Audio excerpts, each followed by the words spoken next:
કેમ છો મિત્રો? જય શ્રી કૃષ્ણ બધાને। હું દૂધીનો હલવો બનાવી રહી છું। તો આ દૂધી છે 1.25 કિલો, એને છીણીને તૈયાર કરી દઈશું। બધી દૂધીને આ રીતે છોલી દઈશું।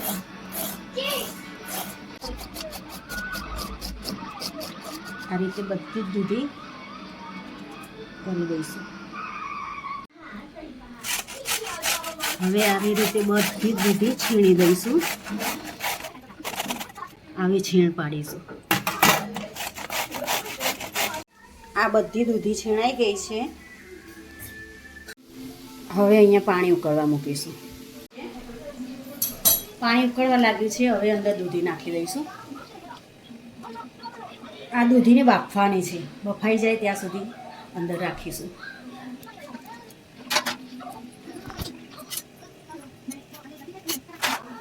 બફાવા દઈશું હવે એને।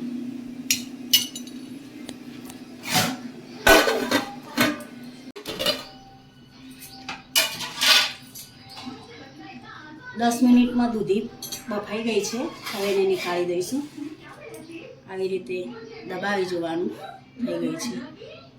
બધી પાણીમાં નિતારી દઈશું। નીચે ચાળવા મૂકી ઉપર કપડું રાખીશું।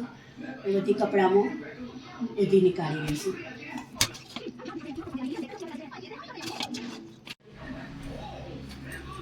આ રીતે કપડામાં બધું પાણી નીતરવા મૂકી દઈશું।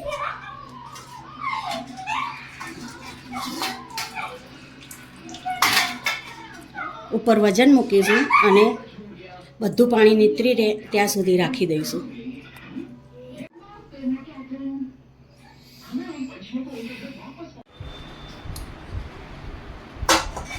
કલાક નિતારવા મૂકી હતી। હવે જે વધારાનું પાણી હોય આ રીતે નિતારી દઈશું। દૂધીમાંથી બધું પાણી નિતારી દેવાનું। આટલું પાણી નીકળ્યું અને સાફ કાઢી દઈશું। ખુલ્લી કરીશું, અંદર ખાંડ નાખીશું।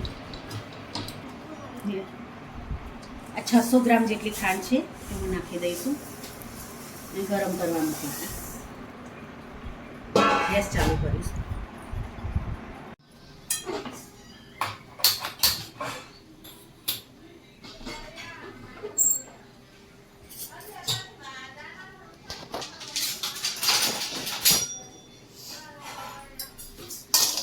બધું મિક્સ કરીશું। ખાંડનું પાણી વરસે। ધીરે ધીરે બધી ખાંડ ઓગળવા જઈ રહી છે। હવે બધી ખાંડ ઓગળી જાય, ઘટ થાય ત્યાં સુધી હલાવ્યા કરીશું। આ કલર છે ગ્રીન કલર। દૂધીના હલવામાં ગ્રીન કલર હોય તો વધારે સારું લાગે, ઓરિજિનલ કલર જેવું દેખાય।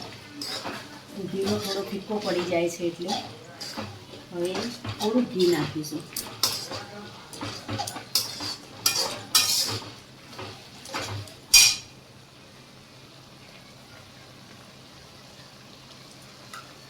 બે ચમચી જેટલું ઘી નાખીશું।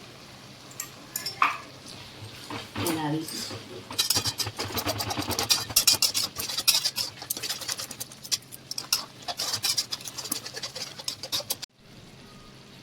હવે એલચી પાવડર નાખીશું।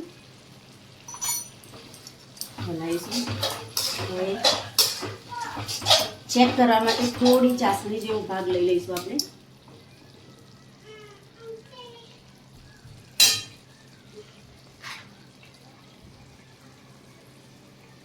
કમ્પ્લીટ થઈ ગયું છે।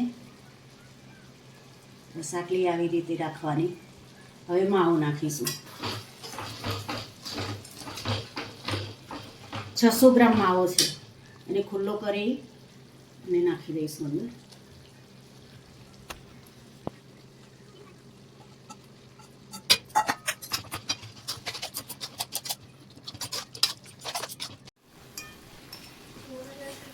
ધીરે ધીરે ઘટ થવા આવ્યું છે। હવે પૂરું ઘટ થઈ જાય ત્યાં સુધી ગેસ પર રાખીશું। માવો નાખ્યા પછી ઘટ થઈ ગઈ છે, હવે એને બંધ કરી દઈશું। હલાવીશું। ઘી નાખીને ઘી લગાવી દઈશું। અને આમાં પાથરી દેવાનું.